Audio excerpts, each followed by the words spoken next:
Hello Varma, మాట్లాడడానికి రెడీయేనా?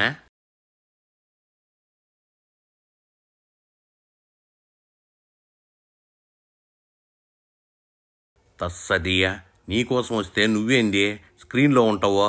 కూసింత బయటికి రా.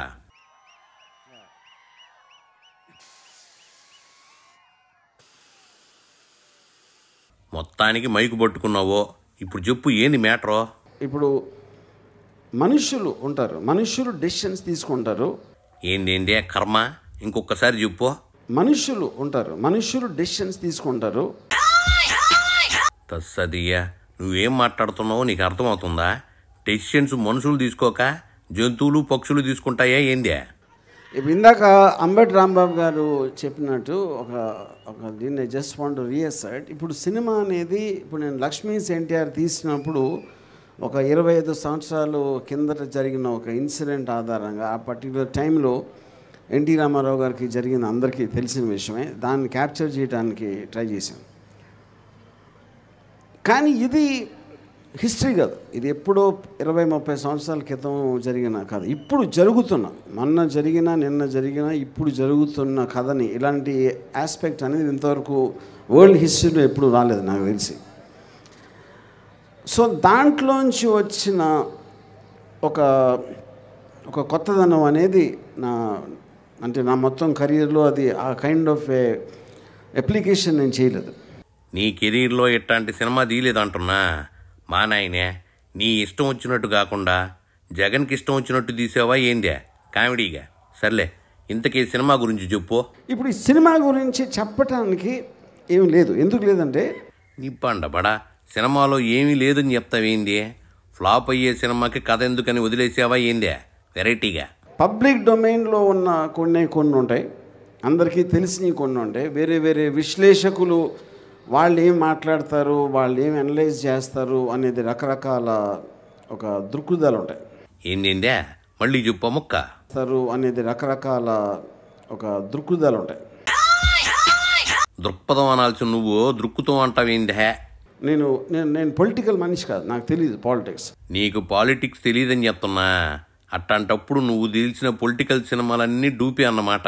చంద్రబాబు నాయుడు అనే పేరు కానీ, పవన్ కళ్యాణ్, లోకేష్ అందరి పేర్లు అవి ఉండటానికి కారణం, ఇప్పుడు డెమోక్రసీలో ఒక ఒపీనియన్ చెప్తాం ఎవరైనా సరే. ఇప్పుడు ఒక చిన్న ఇదేంటంటే, వాళ్ళ లోకేష్ ట్రై చేస్తుంది వ్యూహం ఆపటానికి. తను వన్ ఆఫ్ ద థింగ్స్ ఏం పెట్టాడంటే, పిటిషన్లో ఇలాగ మమ్మల్ని కించపరుస్తున్నారు సినిమాలో. తను పొద్దున్న లెగిస్తే చేసేది ఉట్టి కించపరచడం. జగన్ని సైకో జగన్ అంటాడు, లేకపోతే హంతకుడు అంటాడు, ఇది అంటాడు, అదంటాడు. అది కించపరచడం కదా? అసలు ఏంటో మీనింగ్ ఉందా దానికి? చంద్రబాబు నాయుడు గారు కానీ, పవన్ కళ్యాణ్ కానీ, లోకేష్ కానీ, జగన్ గారు గవర్నమెంట్లో ప్రజలకు ఆ పని చేస్తున్న టైంలో వీళ్ళందరూ కేవలం అవతల వాళ్ళని తిట్టడం ఒక్కటే పని పెట్టుకున్నారు. అందరికీ తెలుసు. మీ వైకాపా వాళ్ళు ఎంతకంటే ఎక్కువే టీడీపీ వాళ్ళని తిడుతున్నారుగా. అలాగే రంగుల రాజా పవన్ కళ్యాణ్,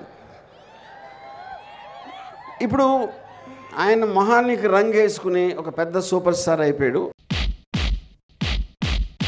పవన్ కళ్యాణ్ అన్న కనీసం తెలంగాణలో పోటీ చేశాడు. మీ వైకాపా వాళ్ళు పోటీ కూడా చేయలేదే. బర్రెలు గొర్రెలు ఇటెలు అటెలు అని చెప్తా ఉంటే ఆ గొర్రెలు బర్రెలు ఏమి చేస్తాయో ఇప్పుడు సూపర్ స్టార్ పవన్ కళ్యాణ్ అది చేస్తున్నాడు. మొత్తానికి అంత పవరే లేకపోతే మీరు ఆయన్ని చూసి ఎందుకు భయపడుతున్నారు?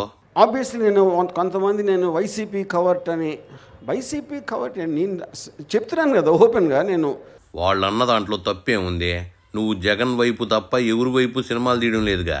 వాళ్ళు మాట్లాడితే బట్టలు ఇప్పదీసి కొడతాం, లేకపోతే గొంతు పిసికేస్తాం, దవడ పగల కొడతాం. ఆయనేమో ఒక ఎర్ర బుక్ అంటాడు, అది ఎర్ర బుక్క ఎర్రి బుక్క అనేది మనకి తర్వాత తెలుస్తుంది. లోకేష్ బుక్ని ఎర్రి బుక్ అంటున్నా. ఇంకో 3 నెలల్లో ఎవరు ఎర్రి అవుతారో అందరూ చూస్తున్నా. అంటే ఒక డిక్టేటరా మీరు? డెమోక్రటిక్ కంట్రీలో పేర్లు రాసేసుకుని వీళ్ళందరి సంగతి చేస్తా అంటే, నాకు తెలిసి కిమ్ యాన్ యంగ్ కూడా చేసి ఉన్నాడు అలాంటిది నార్త్ కొరియాలో. నార్త్ కొరియా పాలన ఎవరిదో అందరికీ తెలుసులే వర్మ.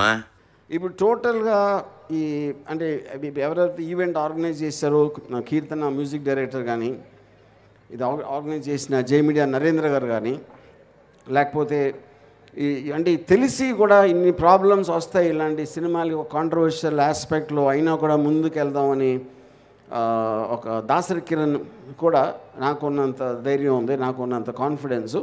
మీ నిర్మాతకి ధైర్యం ఎక్కువ అని చెప్తున్నా. నిజమే, ఈ సినిమా డబ్బంతా వైకాపా వాళ్ళదేగా. ఆయనంత ధైర్యంగా ఉంటాడులే కానీ ఇంక బయలుదేరు.